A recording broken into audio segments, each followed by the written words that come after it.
केंद्रीय अर्थमंत्री निर्मला सीतारमण गुरुवारी अंतरिम अर्थसंकल्प सादर करणार आहेत। लोकसभा निवडणुकीपूर्वीचा हा अर्थसंकल्प असल्यामुळे लोकप्रिय घोषणा होण्याची शक्यता वर्तवली जाते। मात्र त्यावरून सत्ताधारी आणि विरोधकांमध्ये राजकीय वादाचा कलगीतुरा रंगलाय। पाहूयात।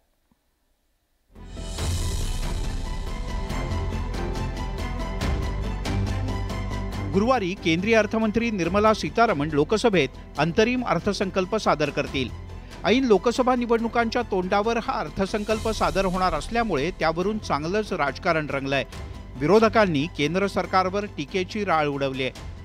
निवडणुकीच्या तोंडावर होणाऱ्या या अर्थसंकल्पातून केवळ आणि केवळ जुमलेबाजीच्या घोषणा उद्या केल्या जाण्याची शक्यता आहे। देशामध्ये समस्या आहेत, परंतु उद्याच्या बजेटमध्ये मात्र वेगवेगळ्या घोषणा करून लोकांना कुठेतरी प्रभावित करायचा प्रयत्न केला जाईल अशी मला शंका आहे।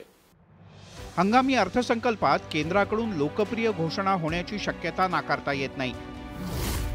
शेतकरी, मध्यम वर्ग, छोटे उद्योजक यांच्यासाठी महत्त्वाची घोषणा केली जाण्याची शक्यता आहे। प्रधानमंत्री किसान सन्मान योजना 6,000 वरून 9,000 रुपये केली जाऊ शकते। तसंच मोठ्या कंपन्यांना प्राप्तिकरात 15% सवलत योजनेला मुदतवाढ दिली जाऊ शकते। विकासाला चालना देणाऱ्या प्रकल्पांच्या भांडवली खर्चात वाढ करण्याची शक्यता नाकारता येत नाही। तसंच सूक्ष्म, लघु आणि मध्यम उद्योगांना सुलभरित्या निधी उपलब्ध व्हावा म्हणून काही घोषणा अपेक्षित आहेत। याशिवाय निर्यात वाढीसाठी करांमध्ये सवलती दिल्या जाण्याचा अंदाज सुद्धा व्यक्त केला जातोय। चुनाव है, अगर चुनाव है तो राहत मिलेगी, नहीं तो जनता की लूट होगी। इन्फ्लेशन के बारे में, महंगाई के बारे में उन्होंने कुछ नहीं कहा।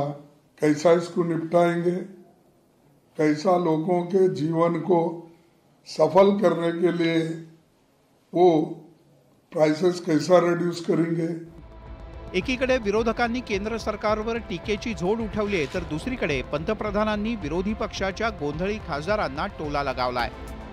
मुझे विश्वास है, आप तो जानते ही हैं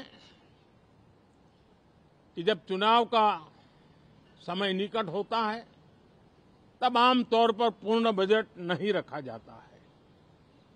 हम भी उसी परंपरा का निर्वाह करते हुए पूर्ण बजट नई सरकार बनने के बाद आपके समक्ष लेकर के आएंगे। हिवाळी अधिवेशनात विरोधकांनी प्रचंड गोंधळ घातला होता। त्यामुळे मोठ्या प्रमाणात विरोधी बाकावरच्या खासदारांना निलंबित करण्यात आलं।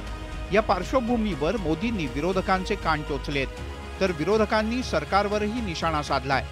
एकीकडे सत्ताधारी आणि विरोधकांच्या मध्ये हे राजकारण रंगलेलं असताना सर्वसामान्य जनतेचे प्रश्न मागे पडत असल्याचं चित्र आहे। केंद्र सरकारच्या अर्थसंकल्पाकडून सर्वसामान्यांच्या मोठ्या अपेक्षा आहेत। वाढत्या महागाईमुळे नागरिक त्रस्त आहेत। इंधनाचे दर कमी होण्याची जनतेला प्रतीक्षा आहे।